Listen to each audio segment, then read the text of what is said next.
Welcome back to another episode of Wicked Mysterious. I'm your host, Danny, and today is Mini Mystery Monday.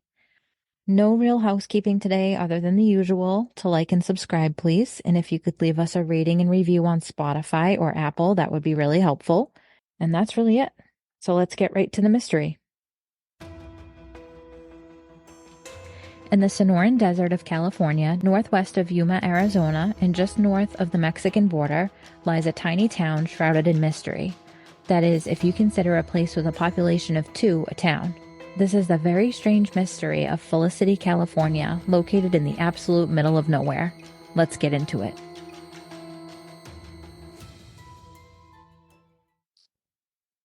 In the 1950s, Jacques-André Istel, a French diplomat and investment banker, moved to the United States. He worked on Wall Street and was also a Marine in the Korean War. Eventually becoming an avid parachuter, he created a team of parachuters that won the World Championship of Parachuting in 1956. I had no idea there was such a thing. He went on to train in the U.S. Army in freefall parachuting.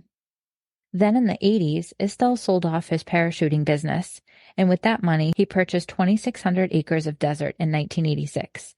This land is located in Imperial County, California, and is named Felicity in dedication and remembrance to his wife Felicia. Istel is the mayor of Felicity, having unanimously won an election he held himself, in which he and his wife were the only voters. In 1984, a year before buying what would become Felicity, Istel wrote a children's book called Ko, the Good Dragon at the Center of the World. Some people think that this is a creepy book and will find it rife with conspiracy. The story is centered around a star-spangled dragon named Ko who lives underground with his family. He is red, white, and blue with stars, just like the flag, for some reason that we never find out. In the story, Ko's mother explains that his name is a prophecy. COE stands for Center of the World. Now, obviously, that doesn't align with the acronym, but it's possible that the author meant center of the earth. His quest is to emerge from underground at the location at the center of the world. The description of the center of the world is that it is a hot place, the desert, and it is named for happiness. The name Felicity actually means happiness. The author references himself by his initials JAI, and Ko crowns him as the only person who is able to speak to dragons. He asks Jay to bring him all of humanity's questions. He says that he needs privacy for 100 years and only Jay can enter his secret lair. He tells him that he flies at night and in secret, and that his scales reflect radar. Ko tells Jay to build him a monument at the exact center of the earth, which he states can be found by researching the stars. Which doesn't really make a whole lot of sense because he already knew where the center of the earth was since that's where the prophecy said he'd emerge from. But Jake complies with his demand by building a pyramid. The end of the book is probably the most bizarre part. It says, quote, "I send a kiss, be sure to let it cool, to each boy and each girl on earth. And dear children of all ages, as you go to sleep at night, you can feel on your cheek the warm and gentle kiss of Ko, the good dragon at the center of the world. The end. This story is dedicated to children of all ages." Okay. The last page says that Jay, the author, is the human ambassador to dragons. Conspiracy theorists have a field day with this story. There's a video by YouTuber Enter the Stars who breaks down every aspect of this book.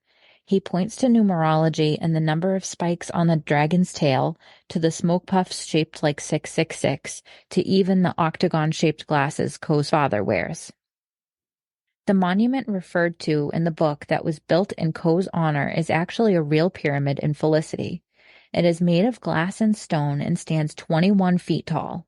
Inside, just under the apex of the pyramid, there's a small metallic stamp marking the official center of the world inlaid in the floor. Visitors can pay $3 to see this made-up center point. You may be wondering just how Istel was able to claim this spot as the official center of the world, considering there is no center point on the outside of a sphere. He actually joined the board of supervisors in his county so that he could designate the spot of his choosing as the exact center of the world. Why? We have no idea. So far, we have a weirdly famous parachuter who wrote a weird book about a creepy dragon who loves children, and then built a pyramid in a town that only he and his wife live in. But a deeper look makes Felicity a truly creepy place, bursting with occult symbolism. Let's look more into who Jacques-André Estelle was. He comes from a line of elite family members. His father, André, was a highly influential diplomat and investment banker. His brother, Yves-André Estelle, used to be vice chairman of Rothschild Inc. Now he's a senior advisor to the Rothschild Global Financial Advisory. As a member of the Council of Foreign Relations, he rubs shoulders with many of the global elite. The Rothschild family is one of the wealthiest families in the world. They're responsible for creating a banking dynasty that started back in the 1700s.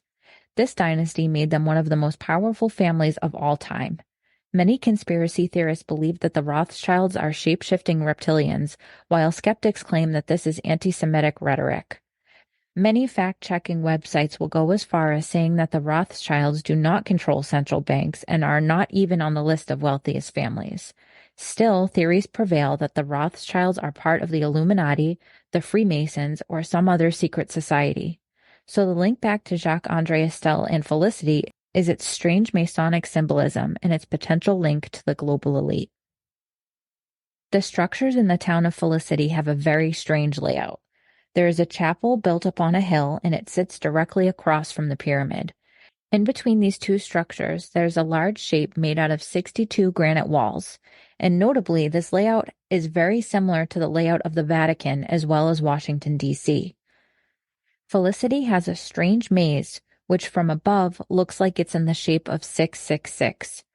The maze is more of a labyrinth, though it's not in the usual shape as seen with most others of its kind. Labyrinths are not actually mazes you need to find your way out of while being taunted by David Bowie in tights. In fact, they usually have one path in and out.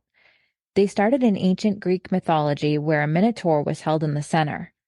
Modern-day labyrinths are used to represent a meandering walk through one's own subconscious, eventually getting to the center, which sort of parallels some other symbolism in Felicity regarding a spiritual awakening. There's also a fenced-off spiral staircase which originally came from the Eiffel Tower.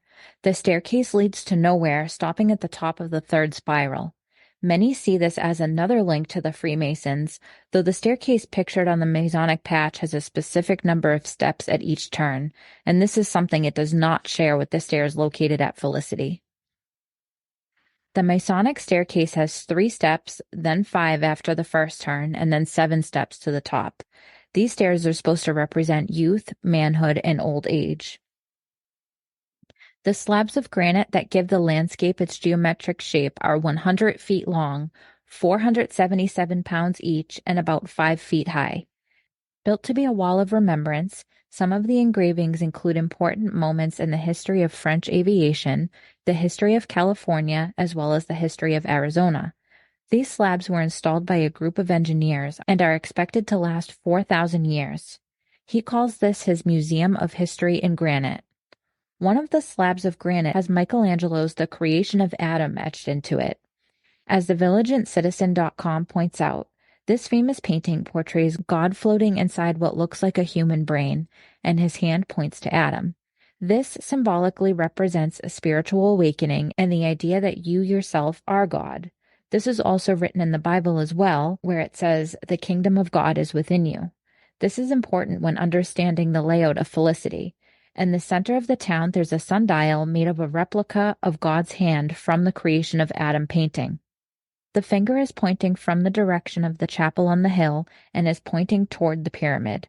Again, according to thevigilanttcitizen.com, this is a representation of the Freemason belief that true spiritual enlightenment is not found within religion, but only through knowing oneself. The chapel in Felicity represents religion, whereas the pyramid represents integration of you with your higher self. Inside the chapel, though, on the altar are 2 chairs made of leather and wood. These chairs are stained with what some people think is blood. So it's unclear why Estelle would build a chapel if he is in fact against religion. He said in articles that he has no idea why he even built the chapel. He said, quote, "I'm a traditionalist and I believe in protocol and courtesy. If you build a house for a higher power, for God, it should be on the highest thing," end quote. Despite all the blood, potential occult symbolism, and general bizarreness of its founder, Felicity seems like it might be a cool place to visit.